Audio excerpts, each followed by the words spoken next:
বিসমিল্লাহির রহমানির রহিম। কিশোরগঞ্জ জেলা আইডিয়াল স্কুল কর্তৃক আয়োজিত KZIS হোম স্কুলের অনলাইন ক্লাসে সপ্তম শ্রেণীর সকল শিক্ষার্থীদের স্বাগত। আমি নাদিয়া সুলতানা, সহকারী শিক্ষক বিজ্ঞান।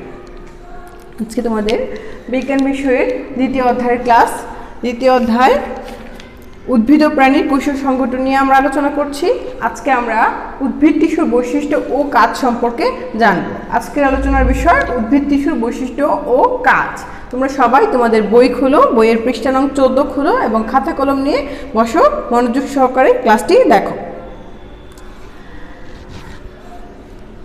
জীবদেহ এককোষী অথবা বহুকোষী হতে পারে। আমরা জানি জীবদেহের কোষ এককোষী এবং বহুকোষী হতে পারে।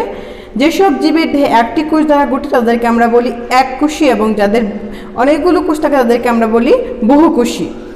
একটি মাত্র কোষ দিয়ে যেসব জীব একটি মাত্র কোষ থাকে, সেই একটি মাত্র কোষ দিয়ে তারা পুষ্টি, রেচন, শ্বসন, জনন ইত্যাদি বিভিন্ন ধরনের জৈবিক কাজ সম্পাদন করে। তেমনইভাবে উদ্ভিদেরও অনেকগুলো টিস্যু থাকে। এই টিস্যুগুলো দ্বারা উদ্ভিদ তাদের কাজ সম্পন্ন করে থাকে। যদি আমরা দেখি উৎপত্তির দিক থেকে একই রকম কতগুলো কোষ আয়তনে ও আকৃতিতে অভিন্ন বা ভিন্ন হওয়া সত্ত্বেও যদি দলবদ্ধভাবে অবস্থান করে, একই ধরনের কাজ করে, তখন সেই দলবদ্ধ কোষগুলোকে টিস্যু বলে।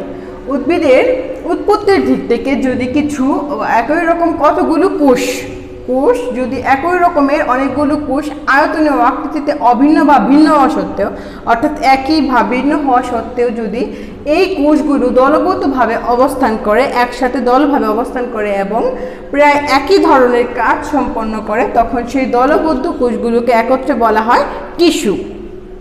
তো আমরা উদ্ভিদ টিস্যু হচ্ছে উদ্ভিদ দেহে ও প্রাণী দেহে বিভিন্ন প্রকার টিস্যু দ্বারা গঠিত। আমরা উদ্ভিদ টিস্যু সম্পর্কে প্রথমে জানবো, এরপরে বৈশিষ্ট্য এবং কাজ সম্পর্কে জানবো।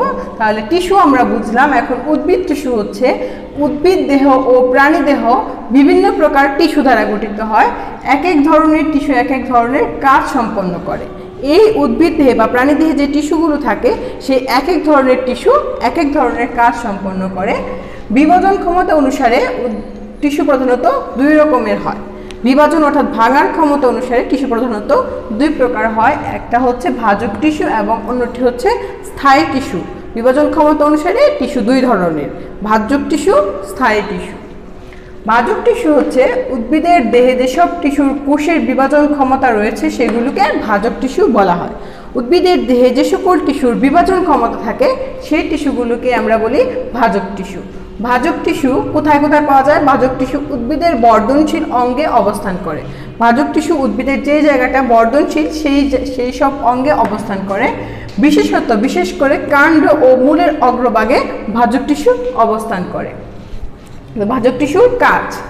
ভাজক টিস্যুর কাজ হচ্ছে ক্রমাগত বিভাজনের ফলে ভাজক টিস্যু নতুন নতুন কোষ ও টিস্যু সৃষ্টি করে। উদ্ভিদের এই ভাজক টিস্যুর ক্রমাগত বিভাজন হতে থাকে এবং এই বিভাজনের ফলে অনেক নতুন নতুন কোষ এবং টিস্যু সৃষ্টি হয়। ভাজক টিস্যু উদ্ভিদের দৈর্ঘ্য ও প্রস্থের বৃদ্ধি ঘটায়। ভাজক টিস্যুর বিভাজনের ফলেই উদ্ভিদের দৈর্ঘ্য এবং প্রস্থের বৃদ্ধি ঘটে। ভাজক টিস্যু এবং স্থায়ী টিস্যুর উৎপত্তি ঘটায়। এবারে আমরা স্থায়ী টিস্যু সম্পর্কে জানবো। স্থায়ী টিস্যু হচ্ছে ভাজক টিস্যু থেকে উৎপন্ন বিভাজন ক্ষমতাহীন নির্দিষ্ট আকৃতিযুক্ত পরিণত টিস্যুকে স্থায়ী টিস্যু বলে।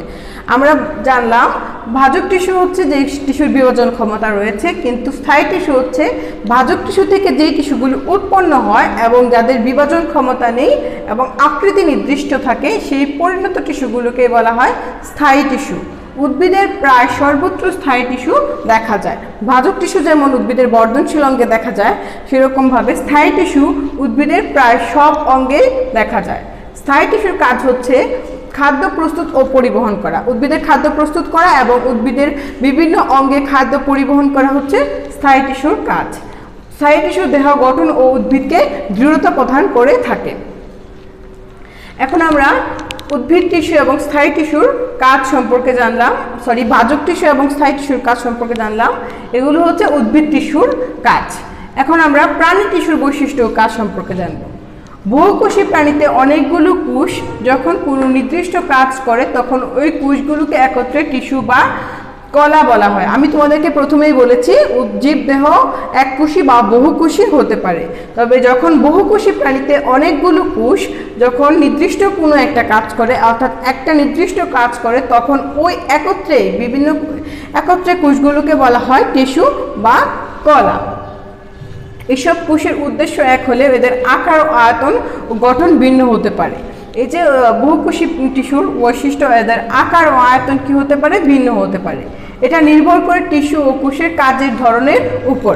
এই আকার এবং আয়তনের যে ভিন্নতা বা গঠনের যে ভিন্নতাটা, সেটা নির্ভর করে টিস্যু ও কোষের কাজের ধরনের উপর। প্রাণীদেহ বিভিন্ন প্রকার টিস্যু দিয়ে গঠিত। প্রাণীদেহের টিস্যু সাধারণত 4 ধরনের হয়, যত হচ্ছে আবরণী টিস্যু, যোজক টিস্যু, পেশি টিস্যু, স্নায়ু টিস্যু। প্রাণীদেহে 4 ধরনের টিস্যু থাকে: আবরণী টিস্যু, যোজক টিস্যু, পেশি টিস্যু, স্নায়ু টিস্যু। আমরা এই প্রাণীদেহের বিভিন্ন ধরনের টিস্যু সম্পর্কে আগামী ক্লাসে জানবো এবং ওই টিস্যুগুলোর কাজ সম্পর্কে আমরা পরবর্তী ক্লাসে জানবো। আজকের ক্লাসে তোমাদের এই পর্যন্তই। উদ্ভিদ টিস্যুর বৈশিষ্ট্য এবং কাজ সম্পর্কে তোমরা ভালো মতো জানলে।